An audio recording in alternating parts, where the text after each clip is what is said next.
अस्सलाम वालेकुम नाज़रीन, DNN न्यूज़ के साथ मैं हूं आपका होस्ट रहमान यूसुफ। और आज हम डिस्कस करने जा रहे हैं जो हमारे मुल्क में स्किल्ड नौजवान हैं, जिसे डॉक्टर हैं, इंजीनियर हैं, वो तालीम तो इस मुल्क में हासिल करते हैं लेकिन उसके बाद इस मुल्क से हिजरत कर रहे हैं। पाकिस्तानियों की एक बहुत बड़ी तादाद पिछले कई सालों में पाकिस्तान से हिजरत करके यूरोपियन ममालिक में और ख़ुसूसन गल्फ़ ममालिक में जो है वो शिफ्ट होती जा रही है। और इसके साथ साथ एक बहुत बड़ी तादाद अपनी जान का रिस्क लेकर डंकी लगाने पर भी मजबूर हैं, जिसे बॉर्डर के रास्ते क्रॉसिंग के ज़रिए मुख्तलिफ ममालिक के बॉर्डर क्रॉस करते हुए वो जाते हैं। और इसमें हज़ारों अमवात अभी तक हो चुकी हैं और लाखों रुपये लगाकर लोग मौत खरीद रहे हैं। इस सब की क्या वजूहात हैं और इन सब चीज़ों को कैसे कंट्रोल किया जा सकता है?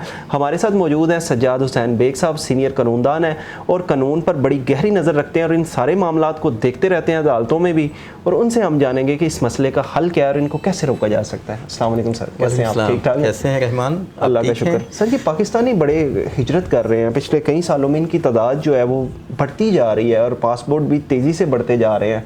और जो एक लीगल वे है वो उधर तो लोग जाते ही हैं और उनको जाना भी चाहिए, उनका कानूनी हक़ है, लेकिन उसके साथ साथ ये जो ढंकी का एक तर्ज़ अमल है इसमें बहुत सारे लोग जान का रिस्क लेते हैं और अक्सर जो है वो कश्तियाँ डूब जाती हैं और लोग जो है वो मर जाते हैं, उनकी डेड बॉडीज़ तक वापस नहीं आती। मैं ऐसी भी कई फैमिली से मिला हूँ कि 70-70, 80-80 लाख रुपया लगाकर लोग मौत ख़रीद रहे हैं। तो कैसे इन चीज़ों को रोका जा सकता है और इस मसले का हल क्या है आपकी नज़र में? देखिए, ये चाहते भी तो है ना कि लोग जाएं। पहले तो उस फैक्टर को देखिए ना कि ऐसा हुआ क्यों है। देखिए, एक ऑर्गेनाइज्ड मैकेनिज़्म है जी। हम फ़ोटो का एक रुख देखते हैं, हमने कभी उसके दूसरे रुख को नहीं देखा ना।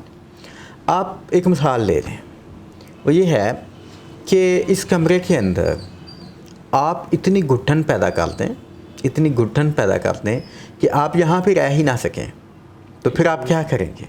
आप थोड़ी देर बर्दाश्त करेंगे, फिर आप जल्दी से दरवाज़ा खोलेंगे और फिर आप यहाँ से भागने की कोशिश करेंगे, क्योंकि जान से ज़्यादा कीमती चीज़ और कोई नहीं है। ठीक है ना? अब जो घुटन है आपके जाने के बाद जब ज़्यादा होगी तो फिर क्या होगा? यहाँ से वो जो हैं ना नज़र आने वाले जो हशरात हैं वो भी बाहर निकलना शुरू हो जाएंगे।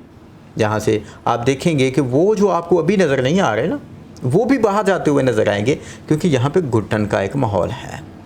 अब ये घुटन का जो माहौल है ये इन्होंने खुद पैदा किया हुआ है, ये खुद इनकी पॉलिसीज़ ऐसी हैं और ये इतनी ख़तरनाक पॉलिसीज़ हैं कि अभी तो आपको ये लग रहा है ना कि मर्द जा रहे हैं।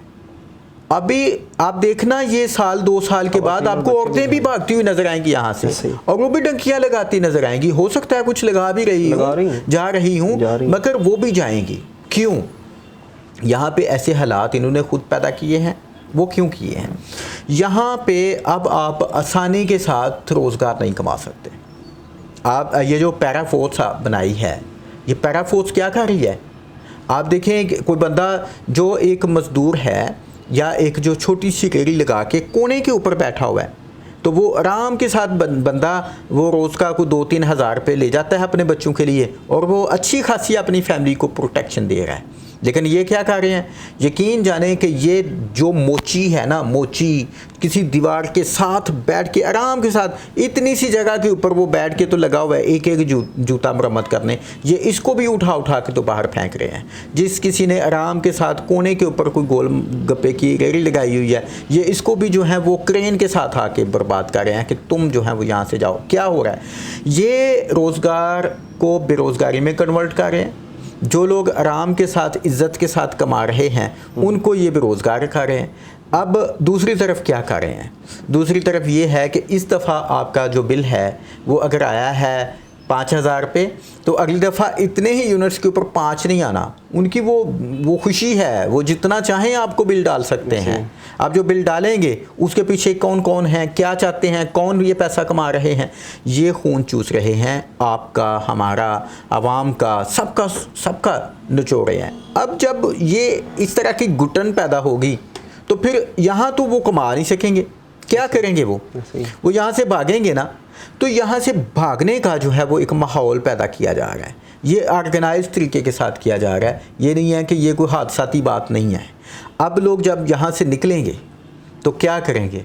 जब ये बाहर जाएंगे बाहर से जाके चाहे वो जायज़ तरीके के साथ जाएं, नाजायज़ तरीके के साथ जाएं। अब देखिए, जो बच्चा पाकिस्तान से जाएगा, चाहे वो जैसे भी गया, पैसा कहाँ भेजेगा?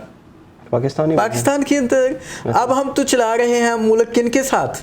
बाहर की रेमिटेंस के साथ। ये जो बाहर से पैसा आ रहा है, अरबों रुपया आ रहा है, वो हम जो है वो खुशी के साथ, उसी के ऊपर हमारे टैक्स जो है वो कटे जा रहे हैं, उसी के ऊपर से जो है वो हमारा जो है वो ये जो बची खची जो रेवेन्यू की हमारी जो अभी की सूरत हाल है, वो उनके पैसे से है। ठीक है। सो यहाँ से भागने पे मजबूर करो ताकि ये बाहर जाएं, वहाँ से पैसे भेजें, फिर यहाँ से मुख्तलिफ तरीक़ों के साथ यही पैसा इनसे लूटो और फिर उसको आराम के साथ जो है वो यहाँ से गैर कानूनी तरीके के साथ बाहर भेज दो। ये जो टोपी ड्रामा लगा हुआ है ना, इस टोपी ड्रामे ने ऐसे माहौल पैदा किए हैं कि इसके लिए कोई इनको फ़र्क नहीं पड़ता कि कितनी माओं के बच्चे जलील हो रहे हैं, कितनी माओं की गोदें उजड़ गईं, एक एक जवान घर का वो चला गया, पीछे से तमाम चीज़ें जो हैं वो तरीक़ी में बदल गईं। तो ये एक ऐसा तरीक़ाकार है, मैं तो ये कहूँगा कि इसका हल कोई भी नहीं है। इसका हल बस ये है कि खुदा इनको हदायत दे, हमारे पॉलिसीज़ बनाने वालों को, हमारे उन लोगों को जो पार्लियामेंट के अंदर बैठे हुए हैं और उनको इस बात की बिल्कुल समझ नहीं आ रही कि मुल्क के अंदर क्या हो रहा है।